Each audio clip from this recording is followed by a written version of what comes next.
সময় তার জীবনহানি হতে পারে।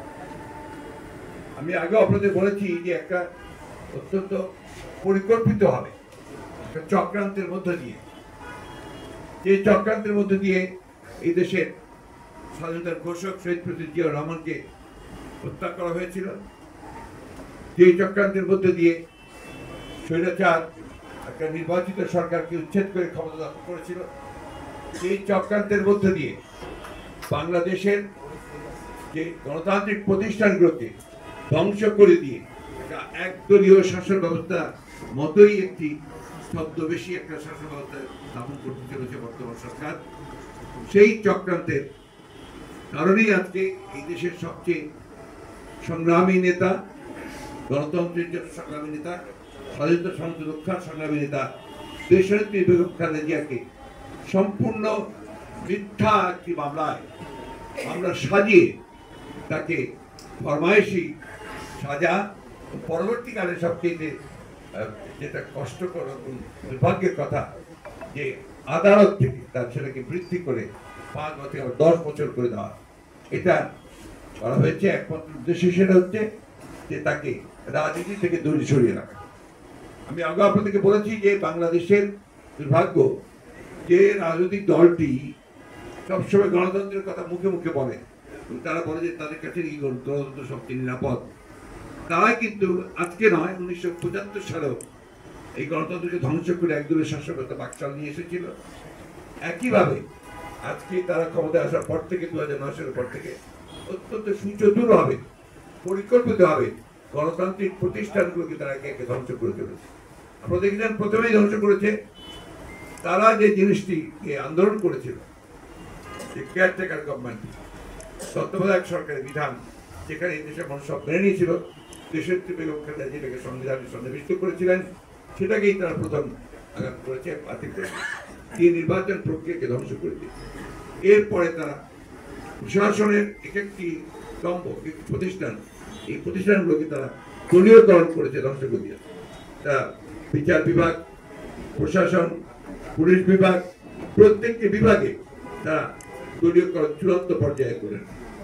আজকে গণমাধ্যম স্বাধীন নয়, কোন স্বাধীনতা নেই, বিচার বিভাগের স্বাধীনতা নেই, অর্থাৎ এক কথায় গোটা দেশটাকে তারা একটা ফ্যাসিবাদী রাষ্ট্রে পরিণত করেছে। তাদের প্রধান বাধা ছিলেন দেশনেত্রী বেগম খালেদা জিয়া। এই জন্যই দেশনেত্রী বেগম খালেদাকে 18 নির্বাচনের বহু আগে তারা তাকে সরিয়ে দেয়, অর্থাৎ তার কারাগারে নিয়ে যায়। তারপর থেকে কারাগারে আপনারা জানেন কিভাবে তারপরে নির্যাতন নিপীড়নের ফলে, তার সঙ্গে দুর্ব্যবহার করার ফলে তাকে ঠিক মতো যে ব্যবহার করা দরকার, আচারতি করা দরকার, সেভাবে আচারতি না করে তাকে অসুস্থ করে ফেলা হয় এবং সঠিক চিকিৎসা দেওয়া হয়। পরবর্তীকালে পিজি হাসপাতালে নিয়ে আসার পরেও একই ঘটনা ঘটেছে। পরে জনমতের চাপে এবং আন্তর্জাতিক বিশ্বের চাপে যখন তাকে তারা সেই অবস্থা থেকে তার বাসায় পাঠাতে বাধ্য হয়েছে, সেই সময়ও তারা কিন্তু তার বাইরে গিয়ে চিকিৎসা করাকে নিষিদ্ধ করেছে, শর্ত আরোপ করেছে এবং একই সঙ্গে আপনার ঢাকায় তাদের চলাচল রাজনীতি থেকে দূরে সরে রাখা হয়েছে। আজকে সেই কারণেই আজকে বাংলাদেশের গণতান্ত্রিক আন্দোলন প্রচন্ড রকমের ব্যাহত হয়েছে। আমরা বিশ্বাস করি দেশনেত্রী বেগম খালেদা জিয়া আজকে যদি সামনে আসতে পারেন, তাহলে এই যে ফ্যাসিবাদী সরকার যারা আজকে জোর করে ক্ষমতা দখল করে বসে আছে, সম্পূর্ণ বেআইনি হবে, সংবিধান বিরোধী হবে, তাদের পক্ষে ক্ষমতায় থাকা সম্ভব হবে না। আজকে দেশনেত্রী বেগম খালেদা জিয়া মৃত্যুর সঙ্গে পাঞ্জা লড়ছে। আপনারা জানেন যে প্রায় কিছুদিন পর পর থেকে হাসপাতালে আসতে হয়। এবার যে তিনি এসেছিলেন, এটা আল্লাহর অশেষ রহমতে যে তাকে আমরা ফিরে পেয়েছি। তার ডাক্তারদের সঙ্গে কথা বলে আপনারা বুঝতে পারবেন যে তার ফিরে আসার কোনো সম্ভাবনা খুব কঠিন ছিল, যদি ঠিক সময়ের মধ্যে যদি ডাক্তাররা চিকিৎসাটুকু দিতে না পারে।